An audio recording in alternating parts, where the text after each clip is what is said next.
Tanggapan saya rasa Pak Ganjar apa ya, supaya kelihatannya dia adalah orang yang pakar dan satu lagi seorang yang akademisi berbicara berdasarkan data. Ya kita akan boleh menyampaikan tentu ya harapan saya ya data yang valid ya. Kedua, cara penyampaiannya. Saya punya data ini. Siapa yang bisa menjelaskan? Kapan perlu hadirkan ini berdiri di sebelah ini. Ya. Ini perannya sebagai apa? Itu kan ada KPU, ada penyelenggaraan debat. Tidak mungkin Pak Ganjar menghadirkan seorang mendampingi Pak Prabowo. Itu salah satu sikap moral seorang pemimpin yang tidak paripurna. Seharusnya dia sampaikan, ini saya punya konsep data yang saya miliki dari sumber tertentu ya. Tentu angka kapabilitas militer dan harapannya ya dari angka tersebut ya kita harapkan tidak hanya dilihat dari data-data yang dia miliki, masih ada lagi angka yang lain gitu loh saya harapkan. Jadi tidak aja mengatakan siapa yang nggak mungkin bisa menjawab pertanyaan saya, menjawab data yang atau apa yang akan saya sampaikan, silakan dampingi di sebelahnya. Cara penyampaian. Kalau menurut saya data dapat langsung dicek ke website ya. Asia Power Index bahwa Indonesia yang saat ini ada di peringkat 9 ya, tidak mengalami penurunan maupun kenaikan, artinya stabil gitu. Yang kedua, bahkan pada Global Firepower Military Ranking Indonesia justru mengalami peningkatan. Silakan aja kamu lihat dari website itu.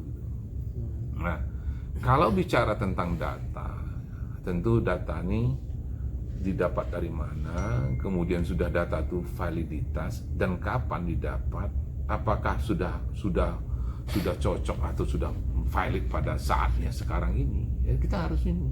Dan saya tidak, mohon maaf aja, Pak Ganjar untuk menghadirkan orang mendampingi Pak Prabowo itu salah satu sikap menurut saya sih nggak elok lah, nggak etis. Itu seakan-akan Pak Prabowo tidak mengerti tentang pertahanan dan keamanan. Saya rasa terbalik. Ini sama saja ngajarin ikan berenang. Pak Prabowo lebih tahu. Dia seorang prajurit, dia seorang pejuang, dia seorang didharma baktikan dirinya untuk bangsa dan negara ini tentang pertahanan dan keamanan bangsa kedaulatan ini. Nah saya rasa tidak pada tempatnya Pak Ganjar menyampaikan seperti itu. Harusnya kalau menunjukkan bahwa seorang negarawan tidak begitu konsepnya. Saya punya data ini ya. Dan data ini dijelaskan secara rinci. Data ini saya dapat begini ya kan. Kemudian skornya demikian, terdapat penurunan, apakah itu peningkatan. Nah, kemudian disampaikan juga gitu loh. Apa gitu loh. Tapi tidak, ini tidak mungkin bisa dijawab, saya beri data, coba suruh hadir siapa yang di belakang, ditantang di belakang.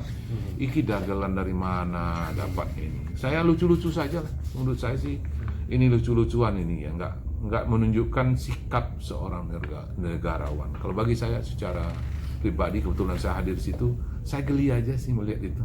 Loh kok gini sih, saya bilang ini. Ya, sangat tidak elok gitu, mengkerdilkan seorang prajurit ya, bintang 3 dan sebagai tentara nasional Indonesia yang sudah mendharma baktikan dirinya ke tentara Republik Indonesia ini malah seperti itu dibilangkan, kan nggak pas lah. Ya mungkin lebih tahu Pak Prabowo lah tentang keamanan pertahanan bangsa ini sebagai seorang sosok prajuritnya yang sudah paripurna. Mungkin itu dari saya sih. Ya, Pak, terakhir Pak dari saya terkait banyak yang bilang ada arogansi dari seorang Prabowo karena nggak menyalami paslon Anies, itu tanggapan Bapak gimana sebagai orang yang melihat langsung? Nah, kalau melihat kemarin disampaikan Pak Prabowo, ya tentu etika ya. Kalau mengajarkan etik yang sudah disampaikan sama beliau, tentu kita lebih mementingkan kepentingan bangsa yang lebih besar dari kepentingan ambisius pribadi gitu loh. Ya, pribadi ingin sesuatu dengan mengorbankan hal-hal tentang nilai-nilai kebangsaan. Nah, kalau dilihat dari apa yang terjadi yang kemarin dikiranya Pak Prabowo tidak mau menyalami, saya rasa sih tidak seperti itu kondisinya. Seharusnya ya kita ini kan orang Republik Indonesia, tahu nggak enggih lah, tahu namanya. Pak Prabowo kan mungkin lebih senior dari antara semuanya. Kalau Pak Anies yang mengatakan dia orang ya sosok yang katakanlah akademisi yang memiliki etika moral yang tinggi, ya apa salahnya kalau tahu demikian ya saling inilah ya disampari kayak kemana kayak gitu loh. Jangan melihat dari sisi negatifnya Prabowo. Prabowo itu sudah paripurna. Dia dharma baktikan dirinya, sisa hidupnya untuk bangsa ini. Tidak ada yang diinginkan. Dia ingin menempatkan bangsa ini terhormat, ingin memberikan kesejahteraan, ya, ingin melihat anak-anak ini, ya, tidak kelaparan di lumbung padi. Kita kaya raya, kita tidak mau diskreditkan bangsa manapun. Kita juga ingin bangsa ini anak-anak semua gembira. Kalau masalah kesejahteraannya sudah, pendidikannya sudah, keamanannya terjaga, kedaulatannya terjaga, tentu kita berharap, tentu inilah cita-cita bangsa. Ya, itu yang diinginkan beliau. Saya rasa ada tanggapan masalah Pak Prabowo yang tidak mau bersalaman, saya rasa tidak seperti itu. Beliau orang besar, beliau berjiwa besar, beliau negarawan. Dia kalah berapa kali dia mau berkorban, dia jiwa dan raganya untuk bangsa. Dia juga ingin mengabdi dengan bangsa ini.